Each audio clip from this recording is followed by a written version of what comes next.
Hey, friendo, Steve here.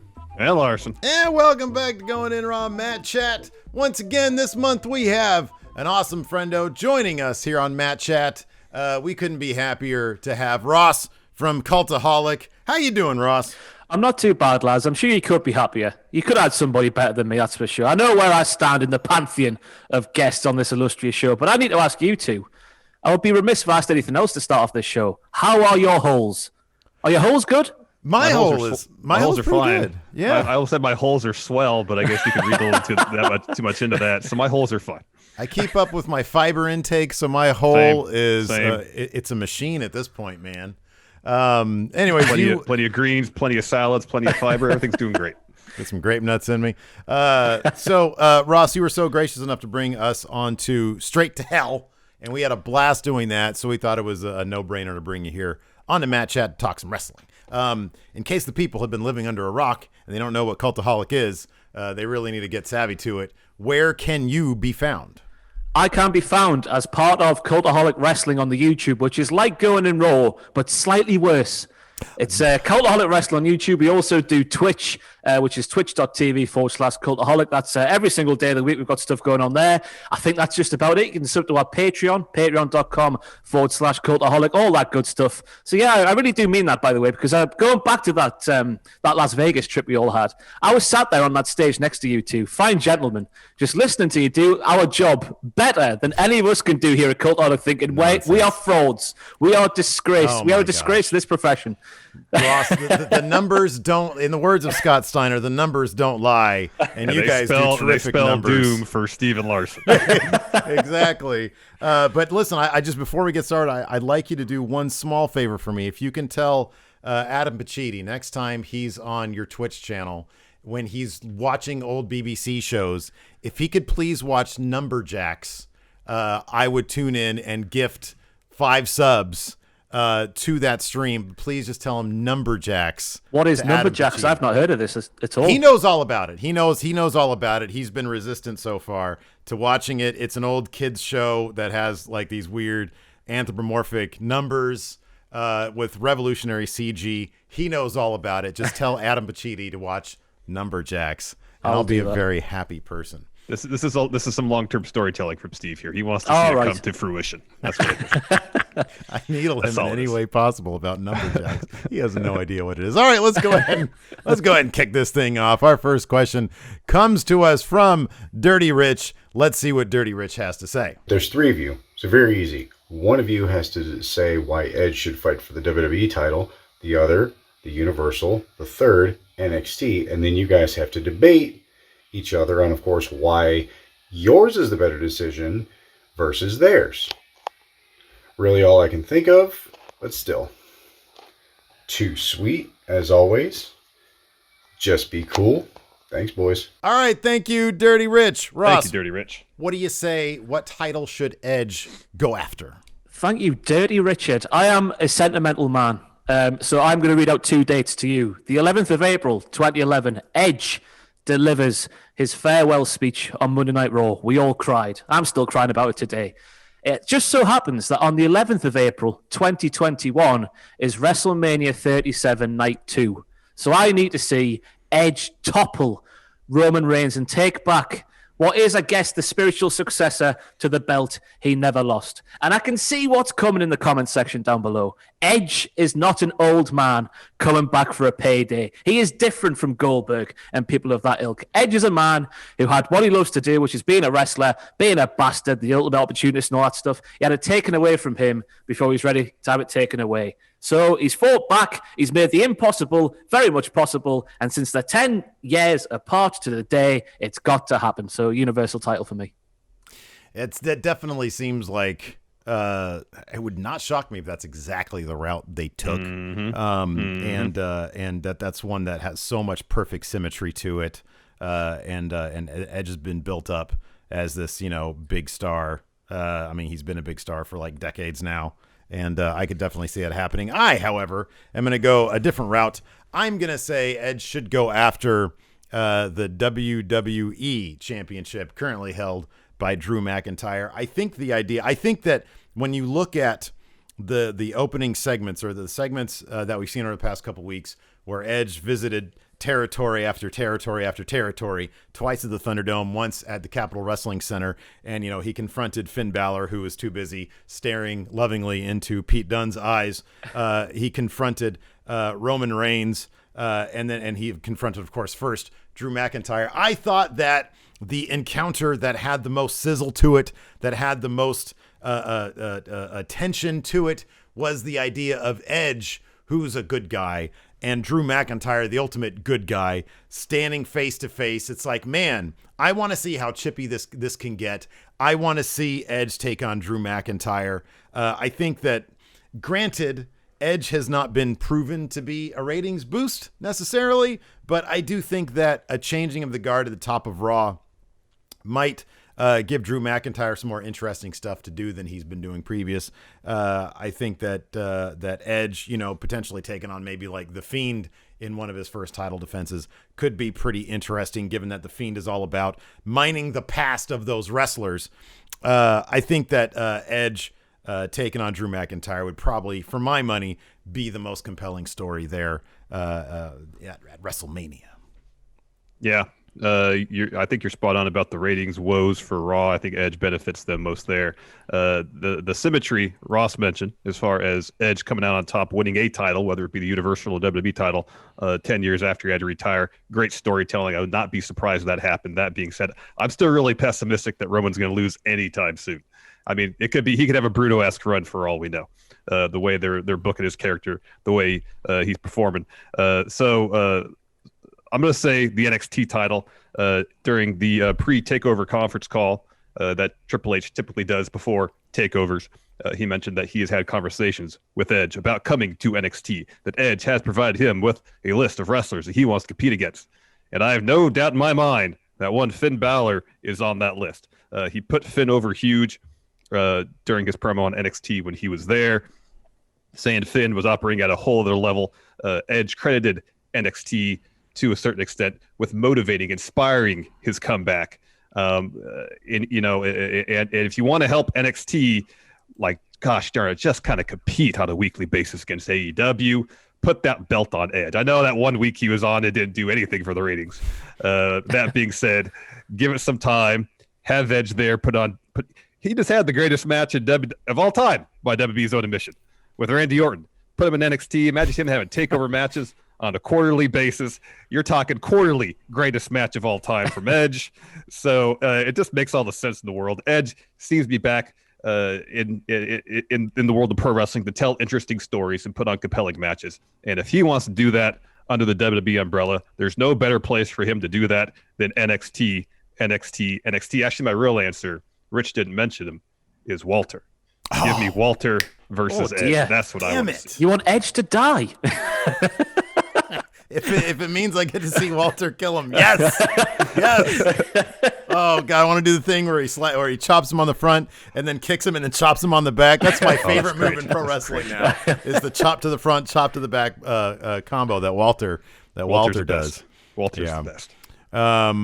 Speaking of which, let's veer off topic for a brief moment here. Ross, being a resident of aforementioned UK, NXT UK, who's going to take that title off Walter? I've got no idea. I've got absolutely no idea. And that's not just because I don't watch the weekly show. I watch all the takeovers. When they have UK takeovers, they're always fantastic shows. But in no way, even though I'm from over here, am I inclined to watch that NXT UK program every Thursday. Oh, I love it. It's like my favorite thing. Is it? Is it actually good? I have very particular taste. And peculiar taste. So I love it.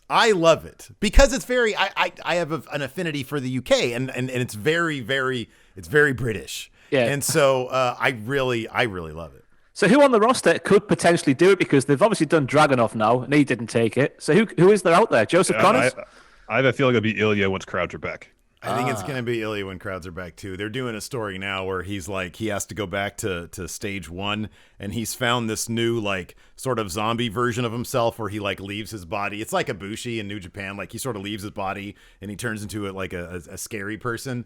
They're sort of doing that story with him, so I think it's going to be scary Ilya taking off Walter when fans come back. But I don't know, man. I could also see them giving Walter just, like, a run for as long as he wants it. A Bruno-esque run, yes, totally. Yeah, I love it, though. Let's see here. Next up, we've got Patrick Sparks roaming around his backyard. Let's see what Patrick has to say. My question this week, or this month, is after Mania, I'm predicting Drew walks out, Roman walks out with the titles. Not really sure what Finn's going to do. But what are they going to do after that? What new stories are they going to do? And what could be the best ones? Thank you, Patrick Sparks. At least I assume that's his backyard. It might be somebody else's backyard. I don't know. Anyways. Let's see here. So what should Drew and Roman do after? Okay, so let's assume Drew and Roman go to Mania. They take care of business there. They win their respective matches, and they retain their titles. Nothing wonky happens between now and Mania. I'm going to say this. This is probably going to be a really unpopular answer, but I'm trying to go a little bit outside the box here. I still think, no matter how bad they are, you can still turn around Retribution. I think Mustafa Ali being Drew's first opponent, if, and this is a huge if, and I know this is where it gets problematic, this is where it becomes an issue. Raw's creative is so bad that turning around Retribution is kind of a non-starter. But Mustafa Ali's promos have been so damn good, especially when he's on Raw Talk, that I think they can turn it around. I think they can do it. I think maybe if they do a big sort of angle where they have the members of Retribution strip those stupid masks off and say, listen, this was the process it took for you to regain your identities. You're now who you were before. And then maybe that'll turn them around. I don't know what they can do, but I think Mustafa Ali is doing stuff that could be compelling if they let Retribution actually be a threatening group, which they're a long way from right now. Oh, yes. But I think that if they could do that, to me, it's a non-obvious choice with a guy who really could do some cool work, Mustafa Ali. That's what I think I'd like to see with Drew McIntyre. With Roman Reigns, I mean, if they're not going to do Daniel Bryan leading up to Mania, do Daniel Bryan after WrestleMania. All right. I'm going to say Jinder Mahal for Drew McIntyre. Okay. There's backstory there. Good. I like it. A lot of times after WrestleMania, when someone, like vanquishes like a high profile, highly powered opponent, their first feud after Mania is a bit of a step down. You can say that again. A little bit of a step down. Yeah. Jinder, he and Drew have history as part of a 3-man band. They were both in one of Sheamus workout videos. I'm assuming they're friends. And use that as storyline stuff. Yes. So there, Jinder's world title reign wasn't great, but there were moments that were enjoyable. They packaged them well. They packaged them they really did. well. There's moments that were all right. What were they? There's like a couple moments of the feud with Randy. The stuff with Nakamura was not good. The best was the Great Khali hoisting the title as if it was his own. But apart from that, there was none. Yeah. He loved it. He loved that. Well, I'm just trying to make a case here. So Randy Orton. You can take it or leave it. It's fine. Didn't he start dumping people through tables, starting with the Bollywood Boys? Yeah. He started doing the belly to back on the announce table with the Bollywood Boys, and that one one of them he just about dropped on his head. Yeah. He's like, yeah. So anyway, I'm gonna say Jinder. I think there's some storyline potential there that could be interesting. Is it a feud you'll do for SummerSlam or any of the other major pay-per-views? Obviously not. But for a pay-per-view, maybe 2 after Mania, sure. There could be something interesting. We have really bad answers, Larson. Maybe Ross will come up with better ones. I have a good one for Roman. Cesaro. Oh, that's good. Cesaro maybe kind of did a bit of a face turn following his match against Daniel Bryan.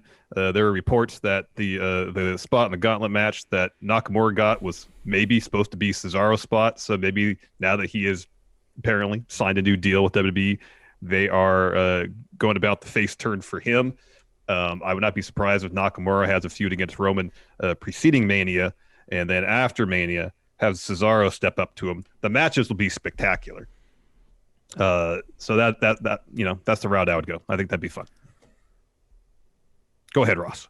Thank you very much. For Drew McIntyre, I need to see more meat on the bones of this potential storyline. So I don't want to see this happen at WrestleMania. It needs to be saved until after WrestleMania. As the question asked, I'm going for Bobby Lashley because the sort of new shades on this Bobby Lashley character where he's been the Nelly man for so long. And the Rumble was the tipping point. It's just going madder and madder and madder as the weeks go on. Let's draw this out until after WrestleMania. Something disastrous happens to Bobby Lashley and all the Hurt Business at WrestleMania. The Raw after Mania, Bobby eats Cedric Alexander. He murders Shelton Benjamin, but he keeps MVP around because he needs a mouthpiece. And then he goes after Drew McIntyre, and we have a big program where just two big men, they slap all kinds of meat, and that other man has to be the really aggressive Bobby Lashley, who, because for the longest time, I really haven't been invested in Bobby Lashley, but when he started just ripping Riddle, a new one. Great. Great. Fantastic. And I don't know if that's just because they've made a right mess of Riddle, but I really enjoyed that new Bobby Lashley. So Bobby Lashley for me, for Drew. And as for Roman, coming out of WrestleMania, I just need to see a segment they'll be in WHQ, in Stamford, Connecticut. We would see Vince McMahon just a random Wednesday afternoon or something, pumping iron, eating raw meat, snorting all the cocaine in his office. And then Roman Reigns and Paul Heyman walk into Vince McMahon's office with a T-Rex on the wall inside HQ. And just Roman's looking around the room and he just catches Vince McMahon's table. And he just looks at Paul and he says, Paul, Vince has got a better table than me. If Vince has got a better table than me, that means he's disrespecting my table. And if he's disrespecting my table, he's disrespecting my placemats.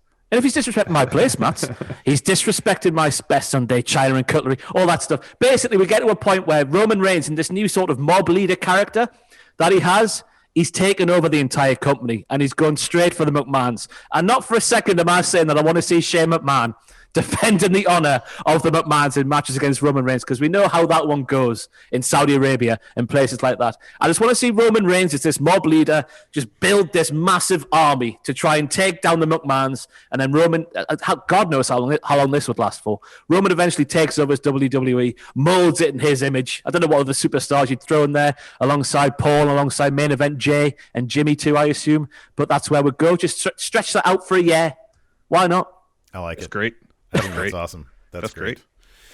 Let's see here. I'm trying to think if I have anything to add to that. No, that's good. Although I agree with your point on Bobby Lashley. I think that I've been waiting for him. I appreciate that WWE hasn't, I actually thought when Riddle first stepped up to the plate, you think, oh, okay, Riddle. They seem to really like Riddle.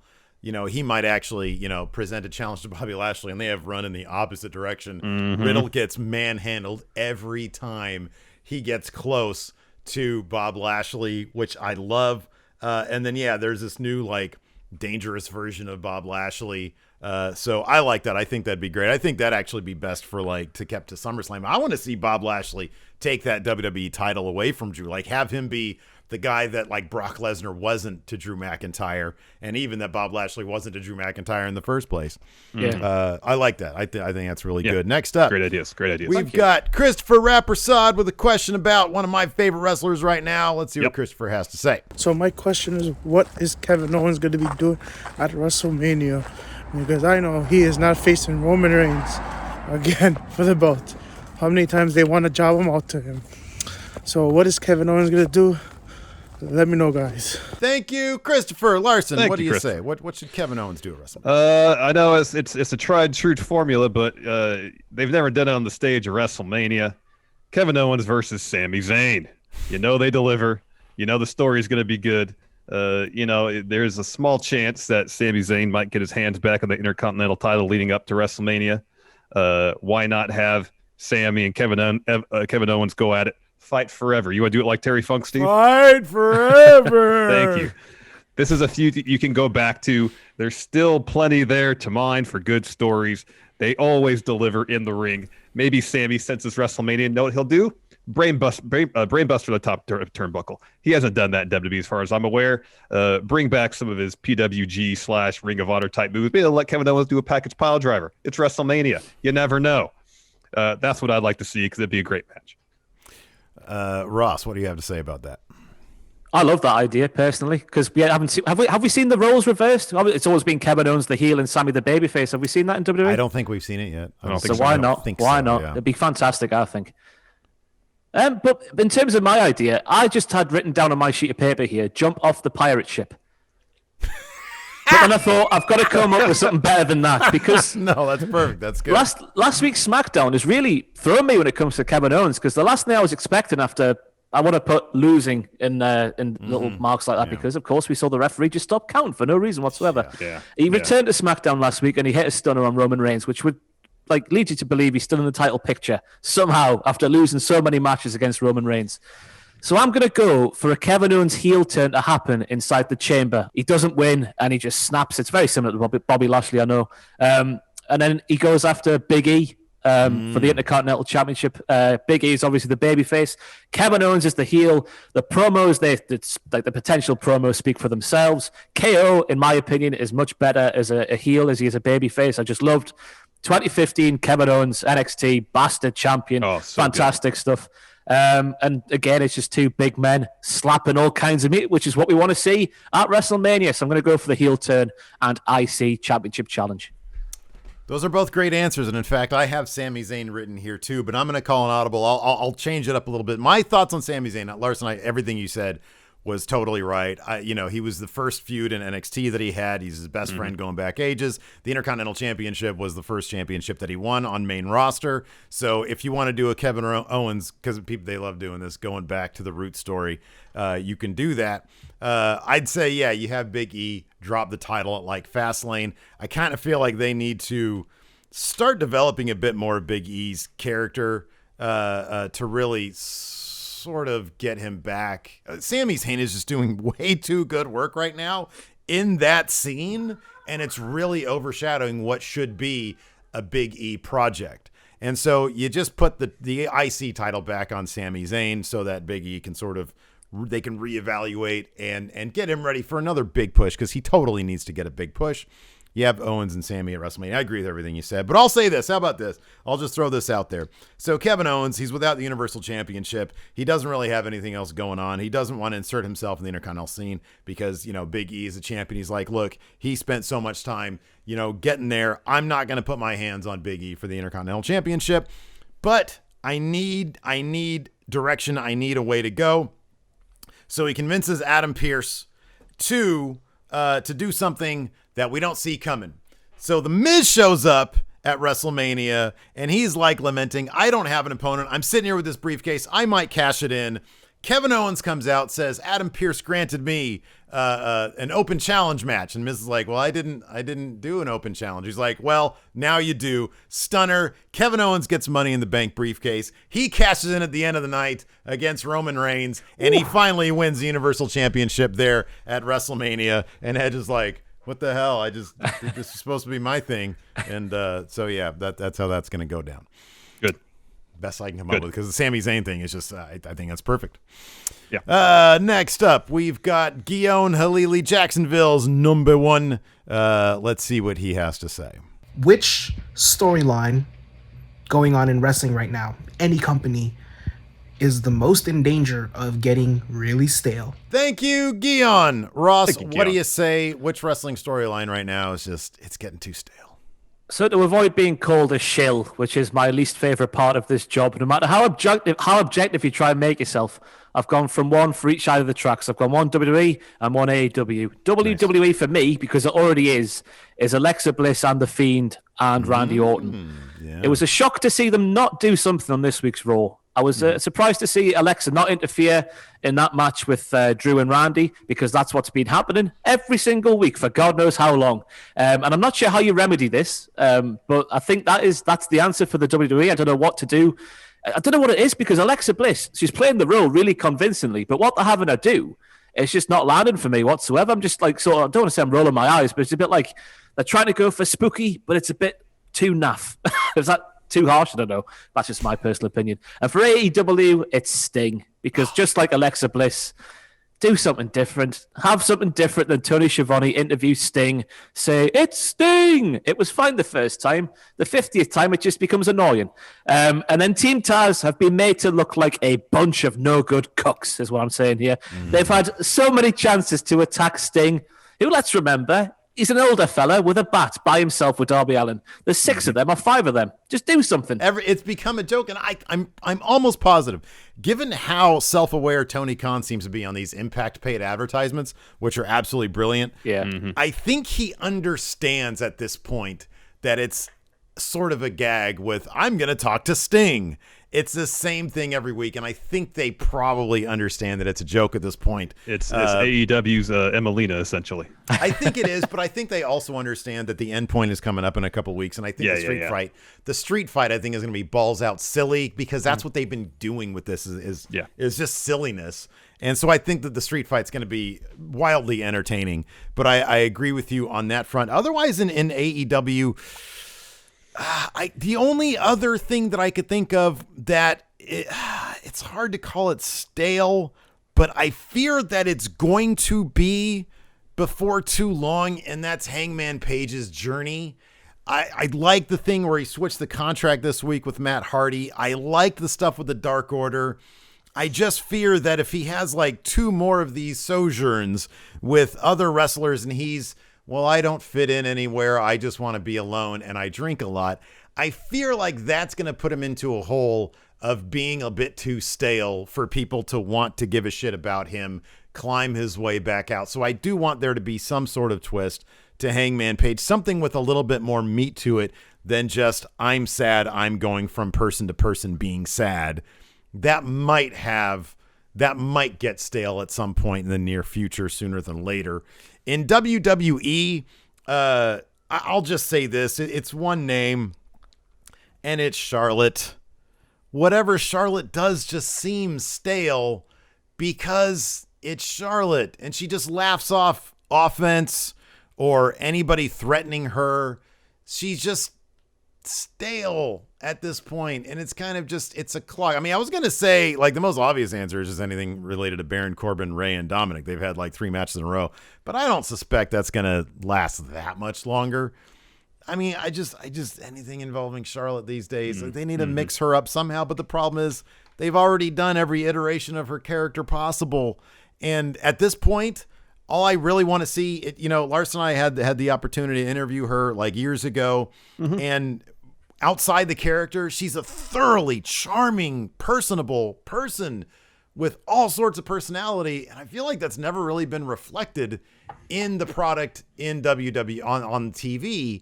And I feel like maybe if she was allowed to turn a corner and be a bit more real, then we'd see some vulnerability to her character, and things would stop being so stale with her. But as she's presented currently, I'm not into it, and it's a bit of a groan when I see her on the screen. So those are my answers. Yeah. I'm going to say Seth Rollins. I was hoping when he came back, they'd do something different with his character. By all indications, he's going to come back as the Friday Night Savior, is what he's call himself now that he's on SmackDown. Granted, my perception of that version of Seth's character was influenced by that excruciatingly long, protracted story with the Mysterio family that, it probably went too long because Ray got hurt. Nonetheless, it went way too long. It went painfully long. Then he left, came back, and I was really hoping they'd do something new, because I just kind of felt like, all right, we know what Monday Night Messiah, Friday Night Savior Seth is. I feel like we've already seen the ceiling of that particular character. Seth's been gone for a while. Have him come back, get that huge return pop. Just do something different. I don't know what that is. Just do something different. Until they do, I just feel like whatever Seth's going to be involved in is going to get pretty stale pretty fast. It's a bit one-dimensional. It is really one-dimensional with Seth Rollins. I don't know, Ross. I think it might be the best mic work of his career, in my opinion. I know what's Larson the same with it going on too long with the Mysterios and whatnot, but there's an opportunity for him there to. I know he had Murphy by his side for a while, and Austin Theory, I think, for a hiccup. And was there somebody else? I can't quite remember who there was. There was somebody else, wasn't there? AOP, wasn't there back in the day? AOP. There's the real chance there for him to build that sort of stable once again with people who actually sort of fit that, rather than just saying, "Oh, he's there, he'll do." Actually I don't know who that would be. Maybe Damian Priest, because that's his name is actually that sort of gimmick. I don't know, but I think there's a chance there to do something different in terms of Rollins, and I think it might be too quick to give up on it. I reckon. Maybe. I wonder if it's a matter of the fact that he did that feud with Mysterio for so fucking long. Yeah, I mean, in my mind, that tarnished the whole character just because that feud just went on forever and just weeks after weeks after weeks. They were spinning wheels. I'm sure buying time because Ray was hurt, and I try to consider that when stating my opinion, but nonetheless. It just got by the end. It's like, it felt like a time vampire, like an energy vampire on Raw, which is hard enough to watch all 3 hours of it as it is, without just like feeling like you're completely depleted at the end. And then you have Seth, who else doing great mic work, but when he's coming out and doing the same promo week after week after week after week, it's like, I know where this is going. Just get on with it already. I wonder if there's okay, I'm thinking of Aleister Black, right? Who hasn't been on TV. Is there anything they could do with Seth Rollins and Aleister Black that would not be what they did with Murphy, and help elevate Aleister Black, but give them a relationship somehow so they can both sort of freshen up the Seth angle, Seth's thing, and sort of reinvent Aleister Black? They could have. Sorry, go on, Larson. No, go ahead, Ross. Go ahead, Ross. Thank you.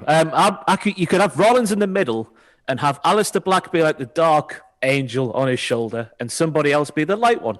That's a fucking good idea. Thank you. I love that. That's a great idea. This is what I love about Matt Chat, Larson, is that you and I are idiots. And we bring on these 100%. People, because last month it was the same thing with Denise Salcedo. She came on. She had like a million fucking great ideas. Yeah. And then we bring Ross on and more ideas. I was speaking about you two making us here at Cultaholic look like amateurs. She makes everybody look like complete amateurs. It's disgusting. Right?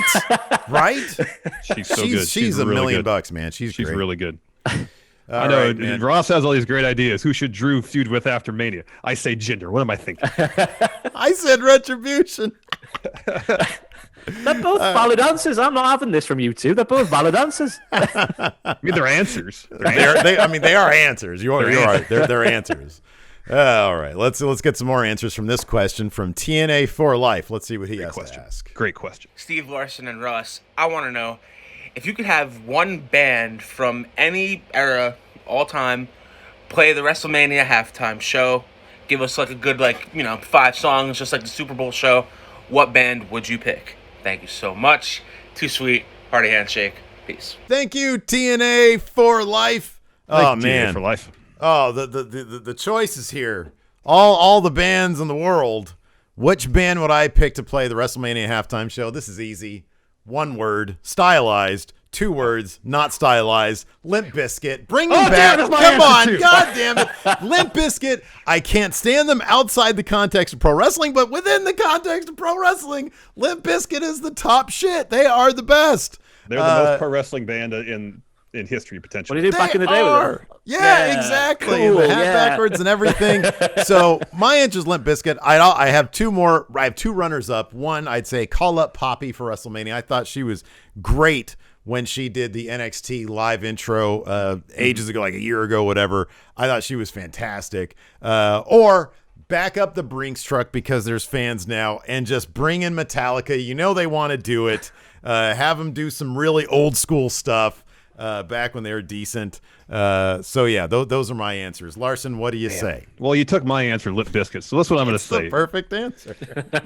Usually when they do Super Bowl halftime shows, there's the headliner, but they got like a rotating cast of people that participate. They do medleys of songs and stuff like that. So this is what you do. Every mainstream band that has ever done a wrestling theme, Disturbed, was it Alter Bridge that does Edge's one? Yeah. You just have them all come out like the end of the rock and roll induction ceremony where they have this giant band of like 35 people. Yeah. And you just do an extended medley of all the great wrestling or just wrestling themes, great or not, that have been recorded by mainstream bands. I mean, not CFO $, not Jim Johnston, and not the people who are doing it now. So yeah, was it Disturbed? They did Stone Cold's, right? Who would? Yeah, no, that's a great idea. But who would be in place of Lemmy? Yeah, Motorhead. Yeah, Triple H come out and sing his It's all about the gamer. That's good. I like it. And then you you'd have Rage Against the Machine come out and do the D-Generation X theme. Well, that wasn't them, Steve. No, I know, but I don't think wasn't that just Jim Johnson and some other people? Yeah, probably. Yeah, so you have Rage Against the Machine. I don't think they're going to do that. I don't think they're going to do that though. Anything's possible in the World Wrestling Federation. We know that much, don't we? I do appreciate that when I said one word stylized, you knew what I was talking about, Larson. As soon as you open your mouth, I was like, "Oh, please don't say Limp Bizkit. Please don't say Limp Bizkit. Please don't say because Limp on that Bizkit." one, like a couple albums they had, they tried to just make Limp Bizkit one word. Anyways, Ross, come on, let's hear what do you have to say? Well, we all know that WWE like to tell us how great the 90s were, especially the late 90s with the Attitude Era and the Monday Night Wars and all of that stuff we haven't heard enough of, quite frankly, here in the year 2021. So take me back.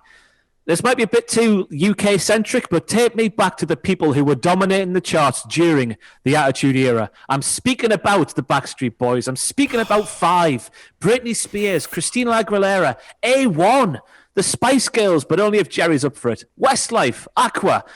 I was going for a medley here. All the acts who were dominating the charts back in the late 90s, have them just reel off one after another, take up 15 minutes. It would be an absolute blast. Get Vince McMahon on the stage. That's what everyone wants to see. Ross, are you old enough to remember when Jason Donovan and Bros and Kylie Minogue were dominating the charts in your motherland there? Especially for you. I don't know the other words. Oh man, because that was those were my jams back when I was growing up in England back in the 80s. All right, let's see here. Next up, I like this question here from Church Jackson. Let's see what he has to say. Hi, Stephen Larson. This is Church Jackson here. My Matt Chat question for the day is this. What is your favorite piece of wrestling merchandise? Thank you, Church Jackson. All right, Larson, let's hear. What's your favorite piece of wrestling merchandise? Probably the favorite piece that I have is back there. One of my favorite championship belts ever, the Intercontinental Championship. Dirty Rich sent us some belts. I have the Intercontinental titles he sent me, and I have the Impact title he sent you. Yeah, back there. So that's probably my favorite that I own. I'll get that back one day, damn it. We'll see. All time, I used to have an NWO Wolfpack shirt. And yes, I know it's not quite as iconic as the original NWO shirt, which is arguably, I don't know, it might be, without a doubt, the greatest wrestling shirt ever, the NWO shirt. It is, clearly. I had a Wolfpack one because I was Wolfpack. I was obviously Wolfpack NWO.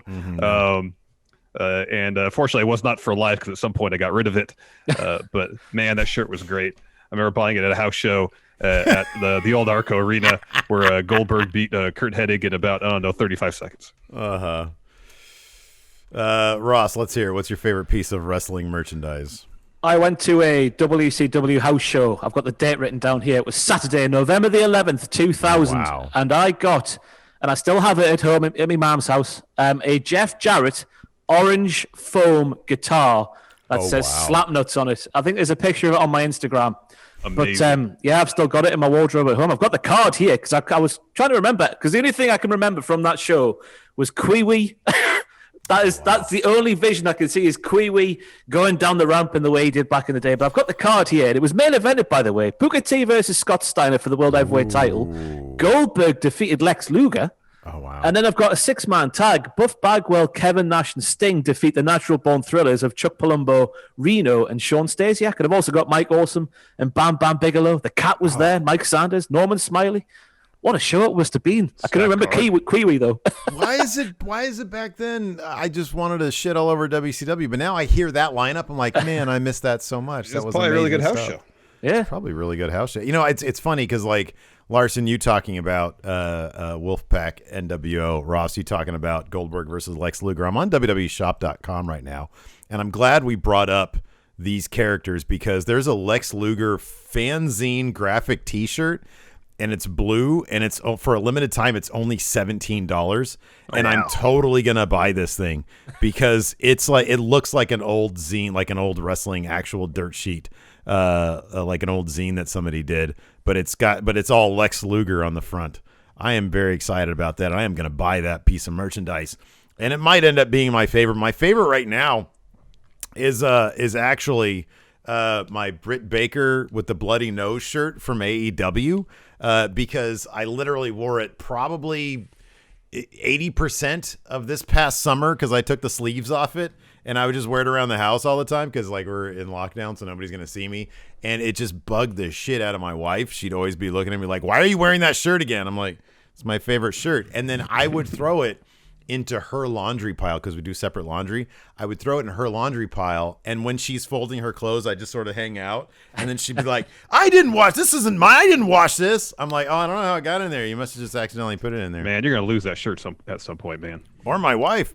My favorite piece of custom wrestling merch, though, is completely this. It's an authentic Dexter Loomis drawing of me and Larson. Yeah, that was great. He was selling off Instagram. He was selling customs for like $50 like a year ago. And I was like, "Oh, dude, this is amazing." So I snapped one up, and so yeah. God, I missed out on that. I didn't know that was a thing. I'm the proud owner. He was like barely. I don't think he was on TV yet. I think it was after the breakout tournament before they reintroduced him, and I started following him because I was like, "Oh, dude, that character is great, like just serial killer guy."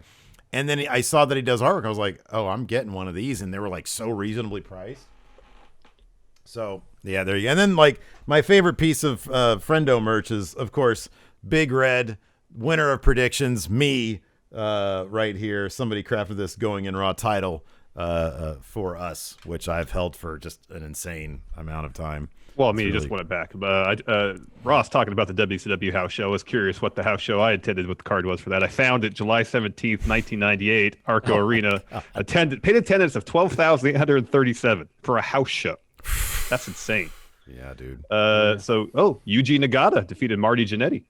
Oh my Disco gosh. Inferno defeated Scotty Riggs. Juventud Guerrera and Psychosis defeated Damien and Cyclops. Eddie, yeah, thank you. Eddie Guerrero defeated Ultimo Dragon. Oh my gosh. Stevie Ray defeated Steve McMichael. Oh, what a match that would have been. That's the match of the night for sure. Right there. Sting defeated the Giant, and Goldberg defeated Mr. Perfect.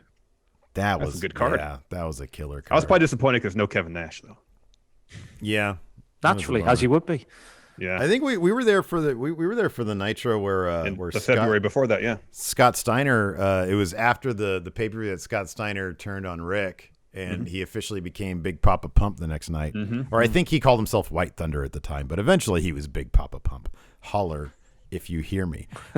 We've got is the last one a text question, Larson? Yes. So we've got last video question we have here is from Winemaker. It's Winemaker here, and I've got a very topical match chat question for you.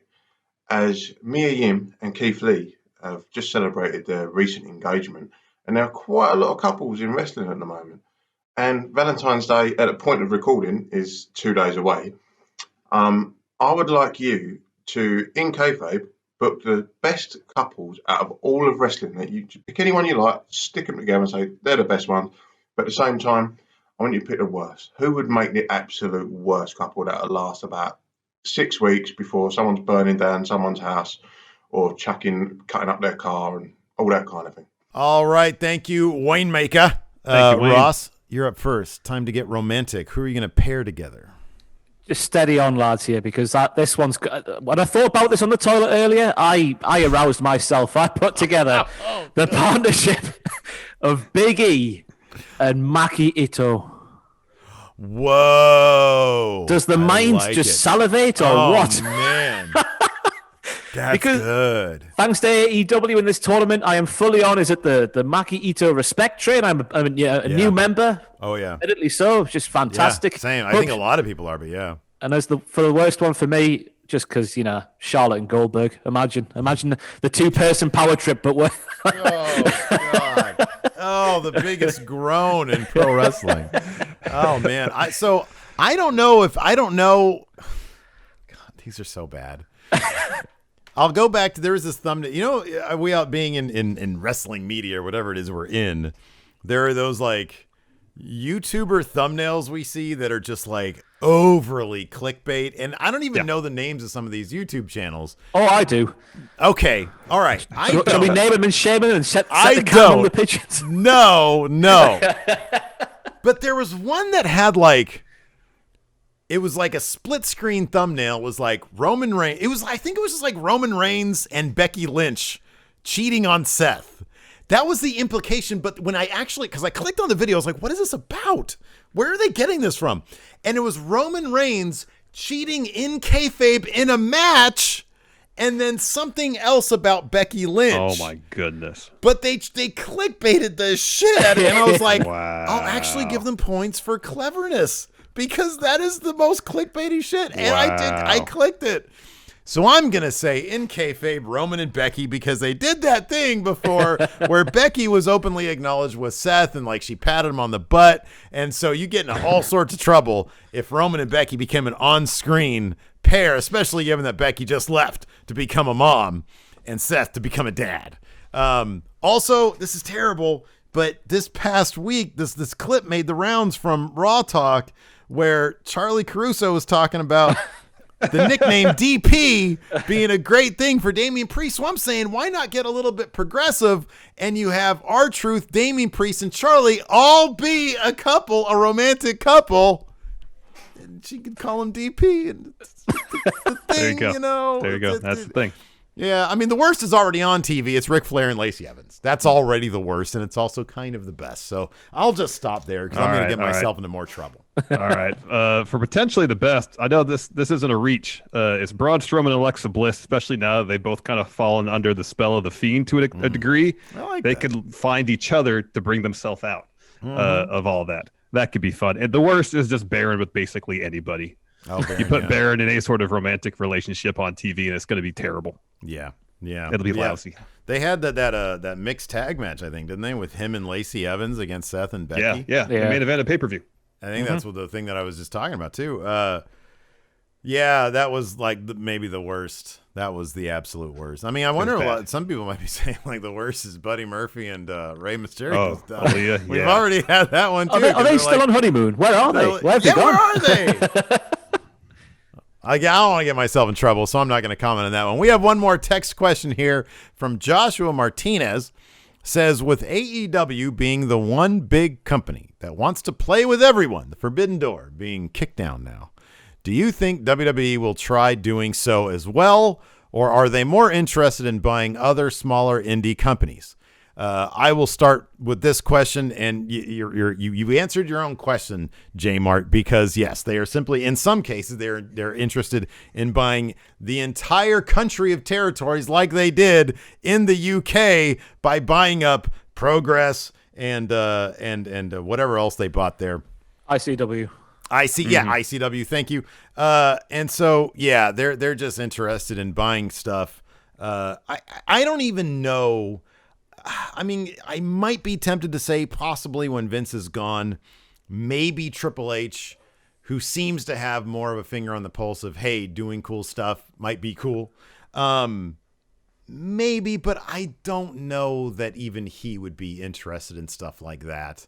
I don't know. I'm kind of curious what you guys have to say about I mean, Triple H is the one that's spearheading the global localization thing. I don't know if that's, at least publicly, I don't know if that's a directive from Vince or a company-wide mandate, but Triple H is the one who's front and center on all that stuff, so you can't put it past him that he would follow the same path as WB is doing now in terms of outreach to other promotions.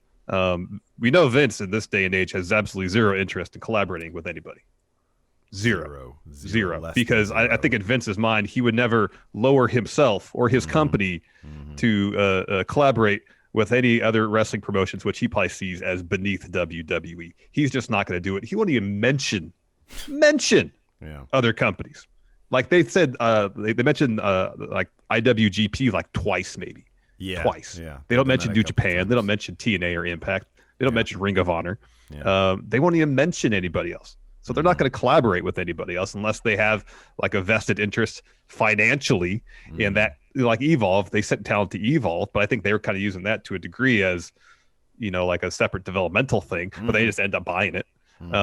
So no, I don't think Vince has any real interest in a true collaboration with anybody whatsoever. None. Yeah, Ross, I agree what with do you everything. say? Yeah. Everything you've said there. I don't know what else to say. I just think in the WWE mindset, they're not competing in the wrestling sphere, are they? They're competing with like Disney. They're competing against all these movie companies and stuff. So I think that's just the mindset they have, and any sort of working relationship with any other wrestling promotion, while it would be fantastic from a fan's perspective, they couldn't give a hoot what the fans want. So they're going after the bigger companies than WWE. So that's where they are, and all the best to them. We'll enjoy the AEW New Japan stuff. Yeah. Yep, totally. I agree with that. If they did a collaboration, who knows? It'd probably be botched to hell anyways. Ended up on Raw, making it boring. It'd be like the Invasion all over again. Right, exactly, yeah. They'd have Yoshihashi come in and try to take the Intercontinental Championship. He'd be leading the charge, exactly. Exactly. I would like to see an invasion. If they are going to go after Disney and Pixar and stuff like that, get a Toy Story invasion of Raw going. Buzz Lightyear fighting Damian Priest on Raw. Let's get it going. Why not? I'd watch the shit out of that. That'd be great. Buzz Lightyear coming in. Yeah, that'd be awesome. The Incredibles join NXT. Yeah. I love it. All right. Well, Ross, we can't thank you enough for taking the time out of your busy thank you so much, schedule Ross. to hang out with us for a little bit. Thank you very much for hanging out with us. Thank you very much. All right. Well, that's going to do it for Matt Chat. Again, you can submit your Matt Chat question to the show via our Patreon at patreon.com/Steven Larson is the $20 tier. So, yeah, we'll be back next month with a new guest. And thank you, everybody, for tuning in. We appreciate it. Till next time, we'll talk to you later. Goodbye. Bye.